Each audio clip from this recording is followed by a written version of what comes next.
Michael Hunt. I'm one of the directors of Mountain House Holidays. We organise and run outdoor pursuits holidays in both the Peak District National Park and Spain's Sierra Nevada mountains.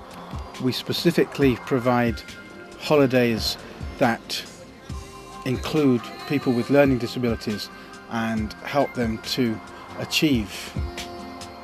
Some of the things that we do include abseiling and rock climbing, and sometimes abseiling down waterfalls and playing in rivers out in Spain where it's not so cold and so it can have some really good fun.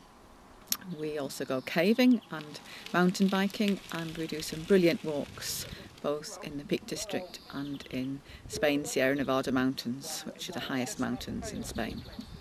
It all started about 20 years ago when I was teaching outdoor pursuits and had a specific interest in enabling people with learning disabilities to partake in outdoor pursuits.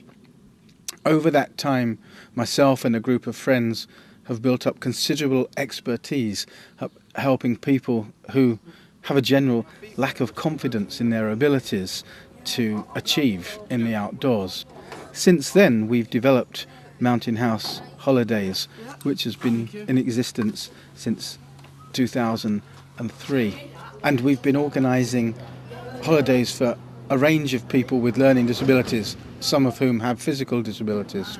Initially, we started with holidays just in the Peak District National Park, but for the last 2 years we've been taking parties to Spain, to the Sierra Nevada mountains, even with a group conquering Spain's highest mountain, Mulhacen, at 11,500 feet. No mean achievement when a lot of so-called ordinary people are not able to get so high and achieve such difficult climbing. The style that we have built up is really inclusive. What we're trying to do is use ordinary accommodation, hotels, guest houses, B&Bs, country inns, rather than send people with learning disabilities to centres for the disabled. There are enough of those, and it's distinctly what we are not trying to achieve. The venues that we use for our outdoor pursuits are mainstream. We go to the same cliffs that ordinary climbers would go to. We choose venues very carefully so that we are inclusive in what we do. We take all sorts of disabilities. We've had some people who really have got a very mild learning difficulty, but maybe have got some problems back home or some emotional difficulties that have to get over. And at the other extreme, we have people with very severe disabilities who maybe have difficult behaviour as well, and they find that taking part in adventure activities and being active during the day really helps them, and often the behaviour isn't so bad at the end of the week. Very often our clients with learning disabilities have far less confidence in their abilities than our mainstream clients. However, we're able to use climbs that are easy enough to enable beginners to achieve, and we make no distinction between a learning disability beginner and anybody else who is a beginner in climbing. Everybody has to start with something quite straightforward and build up skill slowly.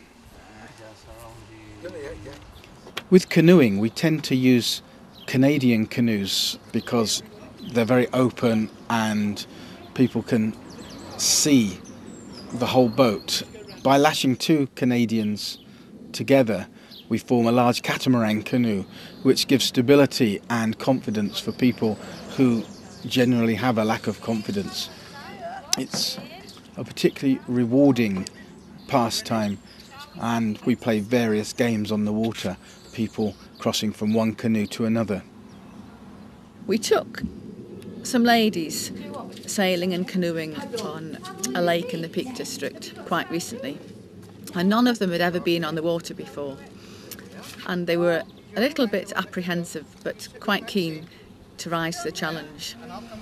And one lady really struggled to get in the canoe. That's where we started off, and After a short while she took hold of the paddle and really enjoyed actually being able to make the boat move and put her hands in the water and feel the water quite close. And then we moved to some power boats, and this was even better because the boat was moving fast and she could take a turn at steering, and it was great fun.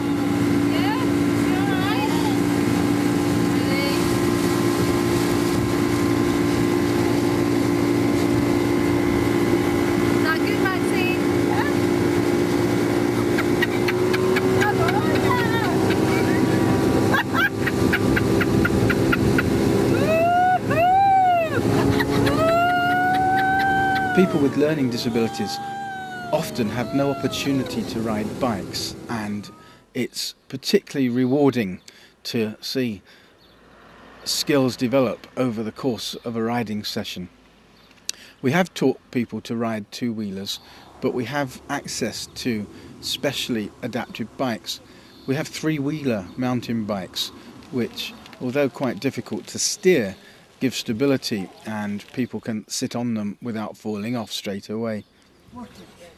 For people with low levels of ability, we have rickshaw style bikes where the person can sit on the front and experience the sensation, the rushing of the wind, the noise of the tyres, the dinging of the bells, reaching out and grabbing vegetation.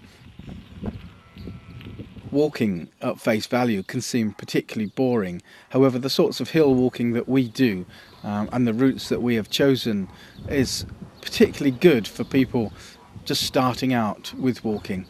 Initially we pick routes with no stiles, maybe just gates to go through. We might go and visit aircraft wrecks on the moors, or we might go to places where there are specifically pretty and rare flowers to be seen.